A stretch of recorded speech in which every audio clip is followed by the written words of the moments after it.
Hey, you listen to Free FM 89.0. This is Wrestling Roundup, Grady, and as always, Josh on Skype. Hey. A lot happened this week on Raw and SmackDown. We'll start off on Raw.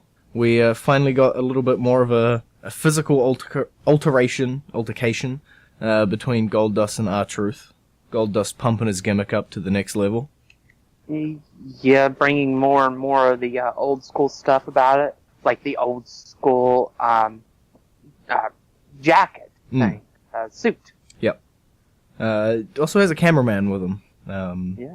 I'm interested. They got me. That was interesting. All he needs now is the robe and the wig. And we'll be set.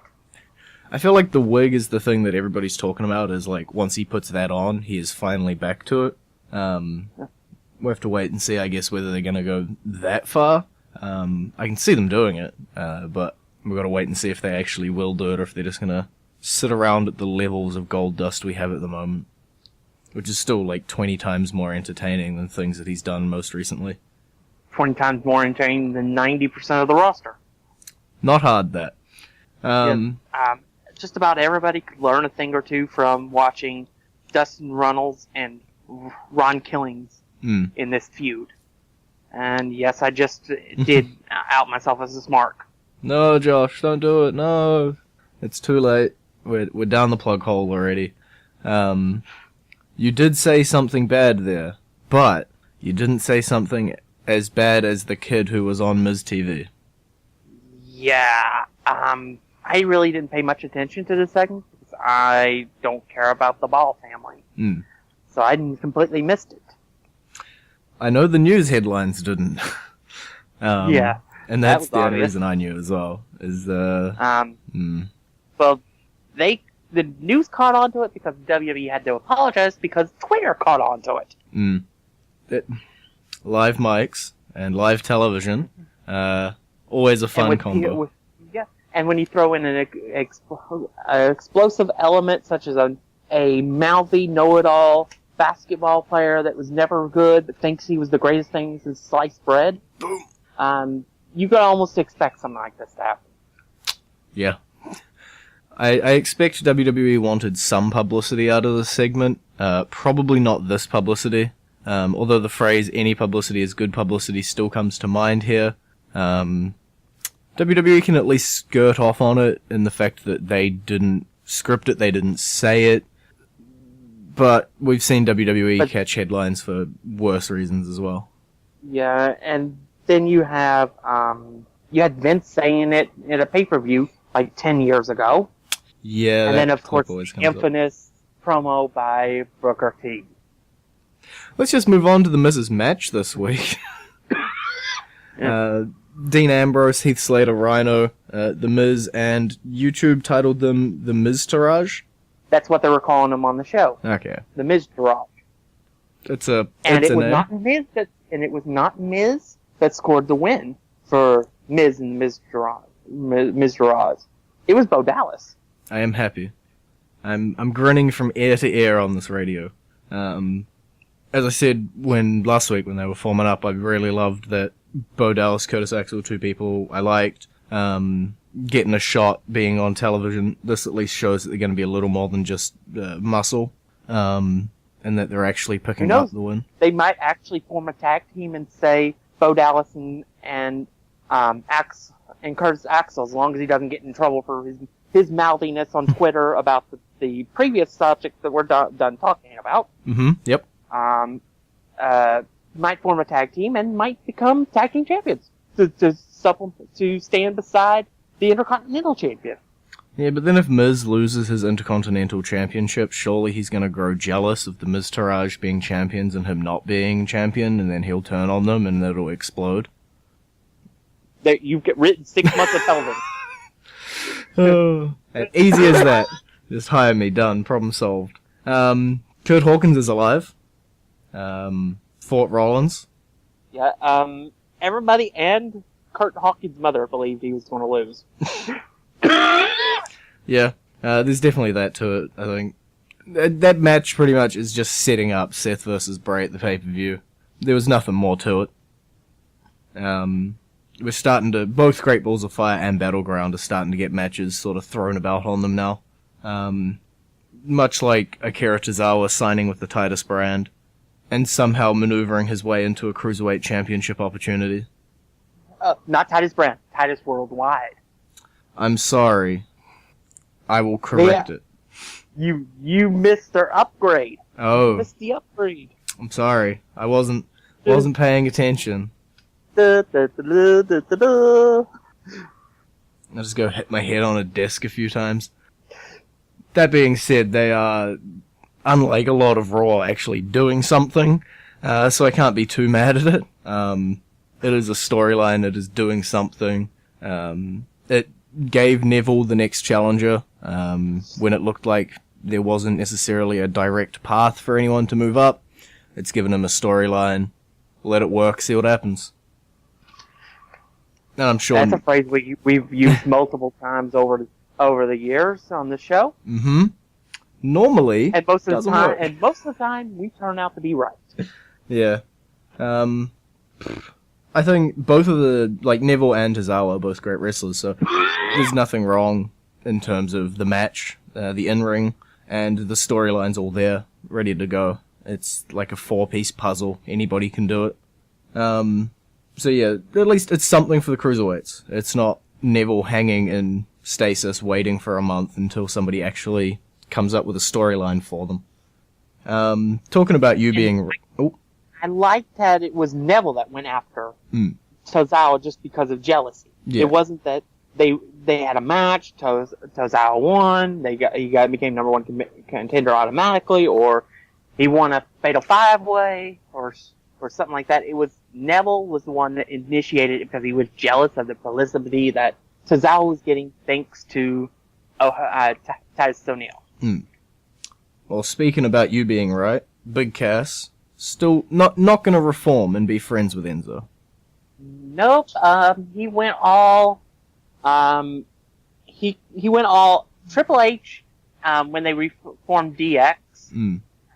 When Shawn came back the first time. Yeah. And they went all Shawn Michaels right at the end of the Rockers run. Yeah, they committing to it at this point. They saw how much heartbreak Enzo had last episode, and they wanted to double down and display that on television again. I love the fake out. I honestly expected them to have a title match next week, and during the match, Big Cass just walk away, or something similar. But no, they ripped the heart out of people for the second straight week. And all Mortal Kombat style. We'll do Samoa Joe. Samoa Joe, he's bringing the fight to Brock Lesnar. They're doing it exactly the way they needed to do it. I called in a chat that Samoa Joe needed to choke him out this week so that in the Go Home Row, because that's the next Raw that Lesnar will be on, because he's only every other week, Lesnar can then get his revenge and do an F5, and then you don't know who's going to win at the pay-per-view. Yeah. Because if they did it the other way around, then you're almost 95% sure Lesnar's going to retain. Yeah, that's generally a fair point. I think before the build-up to this, everybody was pretty much 95% sure Lesnar was going to win anyway. But through the build-up... down 70% now. Yeah, through the build-up, they've made it at least credible that Samoa Joe could win. Could. And it's got a big fight feel, and it's largely because Paul Heyman has taken the reins in the storyline building. He wants this fight to feel important, and that's what it is. It is important. Yeah. It's used on a incredibly stupid B pay-per-view, but it is, the more and more they go along with the storyline, the more likely this is not going to be the only match between them. Yeah. Which is what it was originally going to be.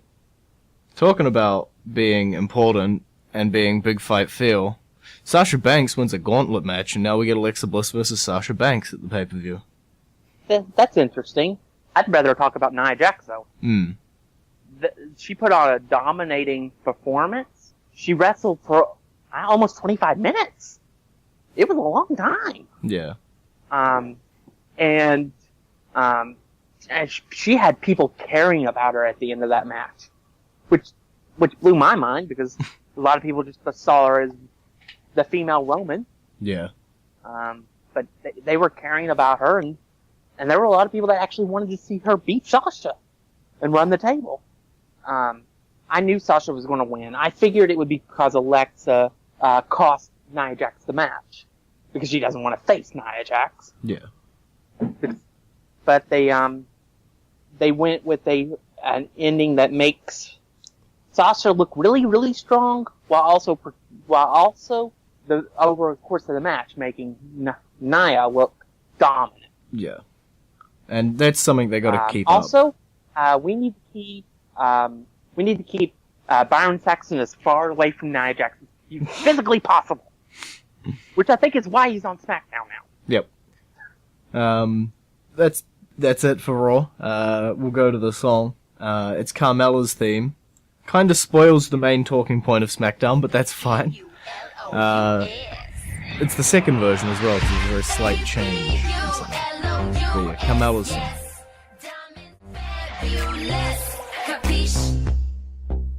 And you're back with the Wrestling Roundup. Free FM 89.0, Grady and Josh. We're over on SmackDown now. So despite answering the challenge or coming out at the pay-per-view, the Ascension no longer did they attack the office. Nope, but they got 2 tickets to Paradise. So we're still potentially here, getting what we posited. We did say maybe, American Alpha is the option here. Do you still fall into that camp? Yes, because we need a credible heel tag team, besides the Usos. And let's face it, the Ascension are nothing. They are Although great. in this segment, they were extremely funny. And I especially loved when they stole the tickets. Yeah. The Ascension are great, just not as credible. It's the only sad. Yeah, they need to go full blown on comedy. It seems to be their niche with the Southpaw wrestling. But they need to do something that's comedy related. But then again, you have the New Day and Breezango in those roles. Yeah, kind of rough at the moment. But they can do something if WWE would use them, because they're at least warm bodies, if nothing else. I'm pretty sure they have a body temperature of 98.6. Yeah. Although they called the Undertaker a dead man for 26 years, so maybe not. But it at least continues the Breezango feud. It was really disappointing when it was potentially blown off and ended with just like an out of nowhere random match with the Ascension. But as the Ascension said, they just wanted a match on the pay-per-view. It's the best excuse ever I've heard. But still in the tag team division, things are heating up on the other side as well. Hype Bros lose, essentially. And then the New Days and the Usos decide to do some rapping. And then have a rap battle next week. Wiki wiki woo. It's a thing.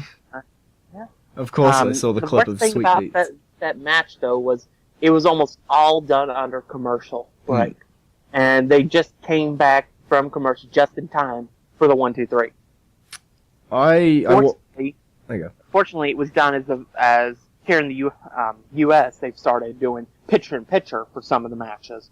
And during commercials, on one side of the screen, they'll show the actual match. But it's only like for a couple matches for SmackDown only. What I saw, because I watch it later with YouTube and stuff, the clip was like the Hype Bros versus the Usos or whatever it was. And then there's 15 seconds, because I counted 15 seconds of the match, like the last lot, and then straight into the New Day Usos promo for like 2.5 minutes. That's practically all they showed on television, because they didn't go, because they did a little bit before the commercial break, and then almost the commercial break was extremely long for some odd reason, and then they came back and it was like 10 seconds and boom, 1, 2, 3. I don't understand why, unless they're trying to do the whole picture-in-picture and making people want to watch through the ads, but then you'd think at least when you put it on YouTube, you'd show those bits rather than just showing 15 seconds of the match. But that's fine. Usos New Day at the pay-per-view. Nobody really surprised, are we? Yeah. Simple as that. Women's division. Lana, unsuccessful in her championship match. She joined Emma and Dana as women who got squashed this week. In Dana and Emma's cases, though, that was quite literal. Yeah. Lana just got the figurative one that's thrown around so much. Yeah. For someone that was so close at the pay-per-view, and then be so far away here, it's fine, whatever.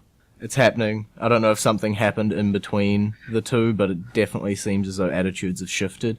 We'll have to wait and see what's going to be in Lana's future.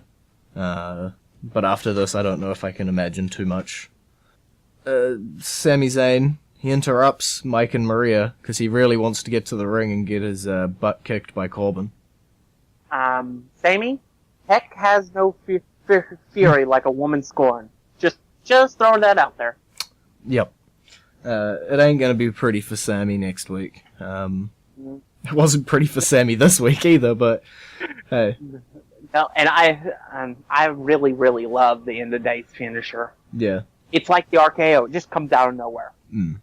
It doesn't have to be set up. And that to me, is one of the best finishers. It's just something that can happen without having to do A, B, and C to get to finisher. Yeah. Talking about finishers that can be done out of nowhere, John Cena's back next week. Yeah, well, you can't see the finisher.